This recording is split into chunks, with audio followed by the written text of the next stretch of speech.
भगवान को हम प्यार करते हैं, भक्ति मार्ग में चलते हैं, अहोभाग्य है। पर धन्याति धन्य वही हुआ जिसे भगवान कहते हैं कि वो मुझे प्रिय है। कौन प्रिय है? यो न हृष्यति न द्वेष्टि न सोचति न कांक्षति, शुभा और अशुभ परित्यागी, भक्ति मान्य स में प्रिय। बहुत अमृत में भगवान के वचन है। यो न हृष्यति, अभी बताया, हमारा द्वेष तभी होता है जब किसी से हम राग कर बैठते हैं। राग होता है अनुकूलता में, हमारे अनुकूल वो वस्तु, वो व्यक्ति, वो स्थान, वो बात, वो चेष्टा हुई तो राग हो गया, और उसी के द्वारा जब प्रतिकूल हुआ तो द्वेष हो गया।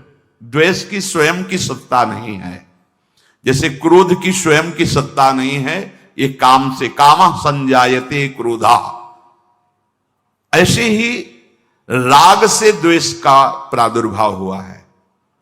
अगर हम कहीं भी राग करते हैं तो उसके मूल में सुख बुद्धि, अनुकूलता, प्रियता, अनुकूलता की प्रियता, सुख बुद्धि ही राग करा देती, किसी शरीर में, किसी वस्तु में, किसी में भी। इसको काटने के लिए भगवत भाव ही समर्थ है, दूसरा नहीं। मेरे प्रभु इसके हृदय में विराजमान हैं, अनुकूल प्रिय कार्य हो रहा तो प्रभु इस हृदय में बैठ के दुलार कर रहे हैं। हमें लक्ष्य में प्रभु ना, राग नहीं हो पाएगा, अनुराग बढ़ेगा। प्रतिकूल व्यवहार, हाँ लाडिले हैं, कोई अपराध है, कोई मलिनता है, कोई दोष है जिसका निवारण करने के लिए प्रतिकूलता रूपी लीला कर रहे हैं। बड़ी कृपा है। अनुकूलता में क्या देखा? भगवत दुलार, और प्रतिकूलता में क्या देखा? भगवत कृपा। न राग न द्वेष, निकल गया। अगर भगवत भाव नहीं तो फिर नहीं निकल सकते, दूसरा कोई सूत्र नहीं है, चाहे ब्रह्म भाव कहो चाहे भगवत भाव कहो। यो न हृष्यति न द्वेष्टि, अगर आप हर्षित नहीं होगे तो शोकित हो ही नहीं सकते। और जितना आप जिस भोग में हर्षित होंगे, लिख लो, उससे 100 गुना आपको शोकित होना पड़ेगा। लिख लो इस बात को। इसीलिए जो उपासक होता है, बड़ी से बड़ी उपलब्धि में भी वो हर्षित नहीं होता, क्योंकि जानता है हर्षित होंगे तो रोना पड़ेगा, क्योंकि यहां टिकाऊ कुछ है नहीं, परिवर्तनशील है, नाशवान, छिन जाएगा, नष्ट हो जाएगा। शरीर से लेकर बाहर जितना वैभव है ये छिन जाएगा तुमसे। नहीं, कोई भी वस्तु, व्यक्ति, स्थान तुम्हारे साथ नहीं जाएगा जिसकी प्राप्ति में तुम भूल गए हो और जिसकी प्राप्ति में तुम भूल गए हो। दोनों बातें, जब भूल गए तभी भूल गए हो, नहीं तो अगर भूले ना होते तो भूलते नहीं। नाशवान वस्तु की प्राप्ति पे सच्चिदानंद का उपासक कभी भूलता नहीं, फूलता हर्षित होता, कभी हर्षित नहीं होता। वो ब्रह्मा का पद भी उसके लिए कोई महत्व नहीं रखता। त्रिभुवन की राजलक्ष्मी देने पर भी जो आधे पल के लिए अपने प्रभु को ना भूले, वही मां भागवत है, तो फूल कैसे सकता है? सांसारिक वस्तु, मायाकृत वस्तु, व्यक्ति, स्थान की प्राप्ति में अनुकूलता का बोध कैसे उसको हो सकता है? क्योंकि सच्चिदानंद का उपासक है वो, कोई त्रिगुणात्मिका माया का, प्रकृति का उपासक थोड़ी, वो परमात्मा का उपासक है।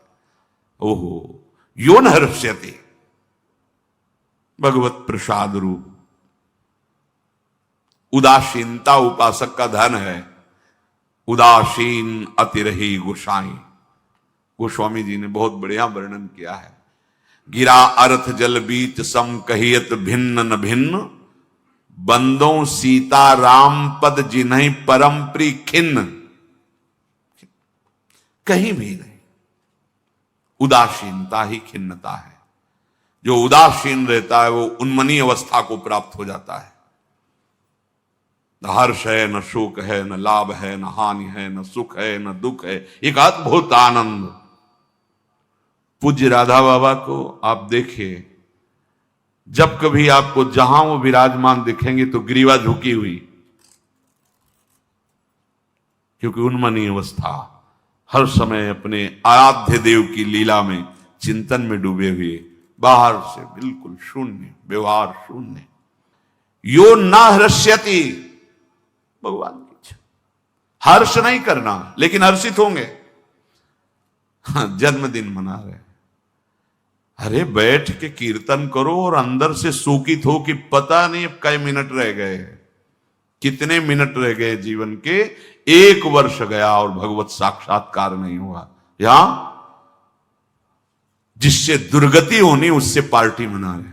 काल ने नष्ट कर दिया 1 वर्ष, तुम्हें पता नहीं चला। 1 वर्ष जानते, 1 वर्ष किसे कहते? भगवत प्राप्त हो जाते 12 महीने होते हैं, 1 महीने में 30 दिन होते हैं, 1 दिन में 24 घंटे होते हैं।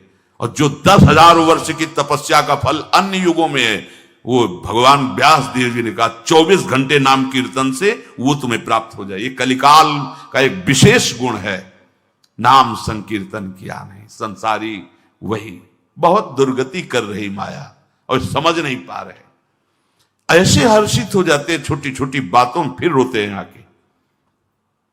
अब रोने से काम नहीं बनेगा, गलती की, हर्षित हो गए, बिना भगवान के आश्रय के इस दोष से मुक्त। हर्ष दोष है, कल भी चर्चा में था।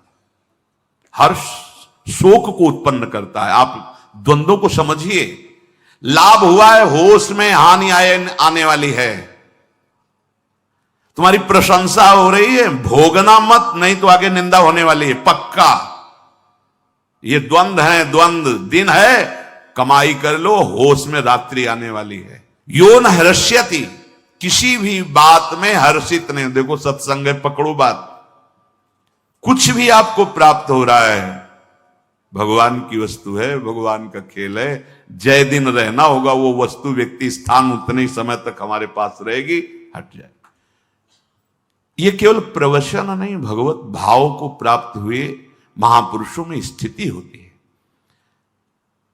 देखो अगर हम किसी को कहें कि वो तो भगवत अवतार हैं, तो हमारे लिए ही तो अवतरित होते हैं। स्थितियों को दिखाना और प्राप्ति का साधन बताना और प्राप्त करवाना, इसीलिए बड़े बड़े महापुरुष प्रकट होते हैं। पूज्य श्री जयदेव जी महाराज को किसी धनी मानी भगत ने गए, महापुरुष थे, थोड़ी देर भगवत चर्चा हुई, थोड़ा प्रसाद पवाया,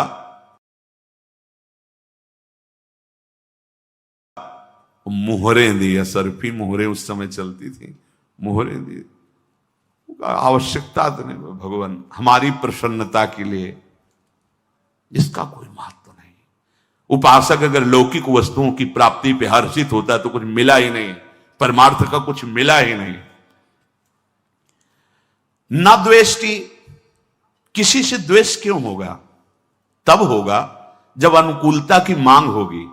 अनुकूलता की मांग तब होती जब हृदय शुष्क होता है, और जब भगवत रस से द्रवित है तो किसी और की अनुकूलता की जरूरत होती क्या?